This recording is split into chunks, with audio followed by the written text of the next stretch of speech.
So in one of my earlier videos, I hinted at, or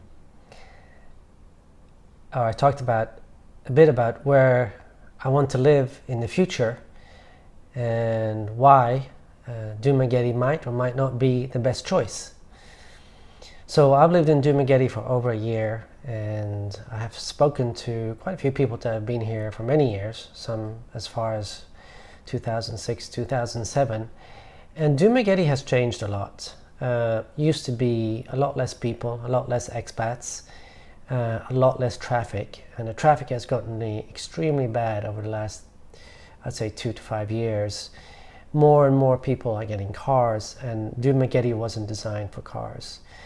And people here, they drive very aggressively, some of them, especially the people in the car. So there are a lot of dangers in driving here, especially like on the national highway. There's cars coming at you, there's dogs on the side of the roads, there's kids on the side of the roads, there's scooters coming out. I mean, your radar is up 360 degrees on full alert all the time when you're driving. The other thing that's become a negative here in Dumaguete is the pollution. There is quite a bit of pollution. Obviously, it improved a lot during the quarantine. And even now, traffic is a bit less than before, or quite a bit, considerably less than it was before the quarantine. But even though, there's still considerable pollution. And the third thing is the pricing here.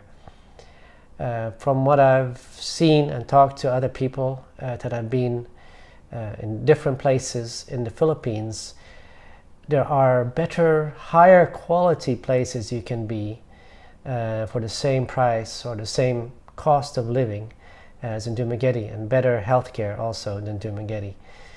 So those are things that I think people need to really, really consider before making the choice of coming to Dumaguete. Now, obviously there are a lot of bloggers in Dumaguete, and there's a lot of good in Dumaguete, as you have seen in some of my videos. Valencia is really nice. There's not that many people as in Duma, like Duma proper. So I would recommend anybody that's considering Dumaguete also to consider other cities, to research other cities in the Philippines. Unless you want to be a place where there's a lot of expats, because there is a lot of expats here in Dumaguete.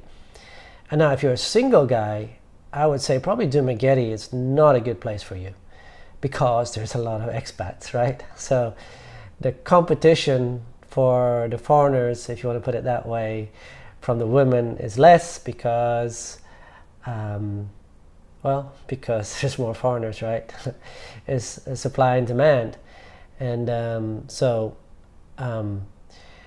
from what I've heard and talked to people, one of the best cities for a single person to be in is actually Davao City. I've never been there myself, but there's less foreigners, and from also what I've heard, again, I haven't been there, but just from what people have told me, and these are several people that have either been to Davao or lived in Davao, the girls are prettier and they are easier to talk to, easier to date. So I would definitely go to Davao over Dumaguete as a single guy, or to Cebu City or any of the other cities. I've also heard that CDO is a very good city. And in both Davao and CDO, the infrastructures are better. I believe healthcare is better there too. The cost of living is not much higher than Dumaguete, if probably lower actually. So, and the quality of the condos, the quality of the malls, the availability of different items, both on the food section and other sections, is much larger in those cities. So you're getting a higher quality of life than I think you would get in Dumaguete.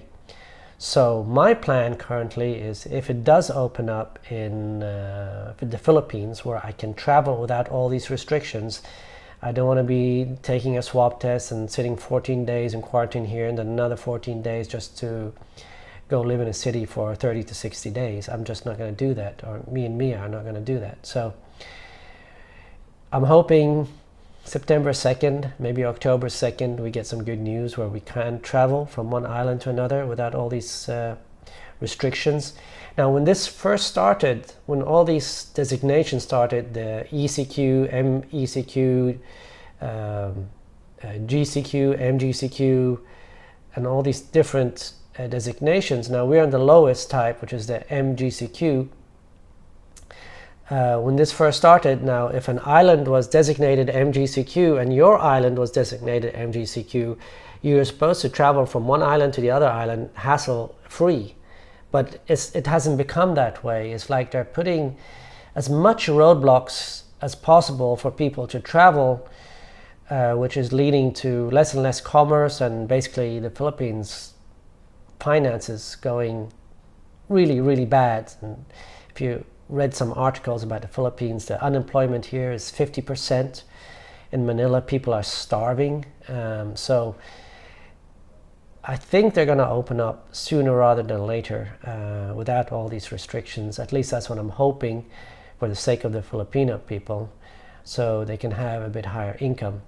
And if that does happen, me and Mia will be traveling more than probably to Davao first, and then maybe CDO afterwards, Cagayan de Oro. We've also talked about maybe living in Palawan. A friend of mine lives in Bohol. I wouldn't mind going there, spending a month there. So there are many options. So these are the near-term options for me and Mia. We have also talked about going abroad once that opens up.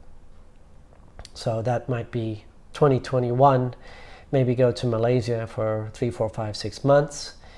And then after that, we are contemplating going back to Europe, or not her, she's not going back to Europe. This will be her first time in Europe. Me going back to Europe, as you guys probably know, I am half Norwegian. Hei, hvordan går det? Håper det går bra med alle sammen der borte. Hvis du er nordmann, så følg med på den kanalen her. So that's a bit of Norwegian. And I speak Norwegian fluently, and I write Norwegian fluently, and I've gone to university and also high school there in Norway. So I have connections with Norway. I mean, my family, half my family is Norwegian, and they all live in Norway. So it'd be nice to re-establish those connections and get back there. And also, Mia really wants to go to Norway more than any other country, more than the US, more than Spain, more than England. So this is the country she has her eyes set on. And Norway also has a great oil industry. And as you know, if you followed my channel, I'm a petroleum engineer. So there might be some work for me there. I'm not sure. The oil industry is really down. But no matter, there are other jobs out there so that I could probably get. And Mia can work also. It wouldn't be no high-end job since she doesn't have an education and she can't speak Norwegian. But she could work. And in Norway, even a low-end job pays the bills. So yeah, so that's kind of our plans, and that's where we want to go in the end. So that's like 1 year forward. Now, some people have commented on the comments, like, how are you going to get her to Spain or Norway? And we are working on that, and we'll see what happens. But one way or the other, I'll take her with me. She's not in this video. She's not feeling well, so she decided to just lay down and relax and chill. So yeah, those are the near-term plans. And as I said, Davao is one city I want to go to. Now, I've been to Palawan before. I've been to Baguio. Is that how you say it, babe? Baguio. I've been to Baguio before, and I really did like Baguio, but again, the issue was traffic and pollution. But I was thinking maybe there's something outside of Baguio, and if any of you guys have lived in Baguio or close to Baguio, maybe you can direct me in a certain direction, like, okay, this is a nice city just outside Baguio, 30 minutes outside Baguio, kind of a smaller city, but has all the amenities and all that, and we can drive into Baguio during the weekend and do the shopping and all that.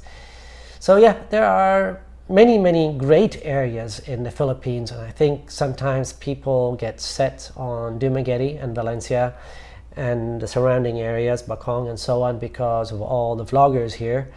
And that's one of the reasons actually I came here, so I'm guilty as charged. And of course, when there's a lot of loggers here and you see it and you see the beauty and you think just, oh my God, I want to go there. And you also start feeling a comfort factor with that area, and you feel you know people, and maybe you start chatting with people. So it's a comfort factor maybe. So I think if I was to redo this, I would, of course, come to Dumaguete to meet Mia. But besides that, I would probably have stayed in other cities 2-3 months. Now, I didn't have a chance to do that because I had an assignment. I had to create an app within 9 months, and I got really busy. So I kind of decided to stay one place. The plan was originally to move around, but I didn't, and I kind of wish I had. So if it does open up again, that's my plan, and that would be good for you because I can report back, not as a single guy, but I can talk to people there who are single and report back on that. And yeah, so I'm kind of excited about going to different parts of the Philippines. And hopefully, I'm really, really hopeful that September 2 we get some good news, because they tend to give the news like every 14 days or 15 days. So September 2, it'll be September 16, and October 2, and so on. So yeah, we'll see what happens and see where we go from here. And I'm crossing my fingers that everything goes okay. And crossing my fingers that Norway happens next year and that I have a job by then. And if not, I've also actually contacted some people in the US about possibilities of work there. As I said, the oil industry is still way, way down. And Mia doesn't really want to go to the US, so I'm going to have to leave her here. You woke up now? No, joke. I'll take her with me.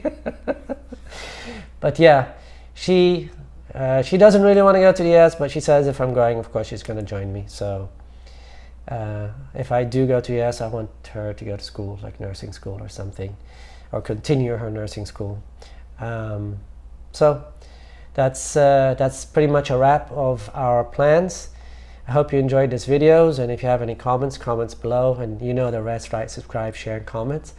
And that really helps our channel grow. And yeah, and if you have any ideas about other places in the Philippines that you've lived in that would be good, that you think would be good for me, I would love to know about those areas and what you think makes those areas great, whether it's the infrastructure, whether it's the dating. Well, for dating, it doesn't matter for me, but the infrastructure, the malls, the variety of food you can buy, I mean in the shops, and also the restaurants, the coffee shops, the beaches, the nature, the waterfalls. Like, what does that area that you think is great has? Is it the temperature? Maybe it's a cooler temperature. Maybe the people there are different, and so on. I'd love to know that. And if the comment is too long, you can always email me. You can just go to the About section and you'll see my email there, and you can email me from there. And I'd be really grateful for that, for any tips on that from you guys. So thank you so much, and I'll see you in the next video. Thank you. Bye-bye.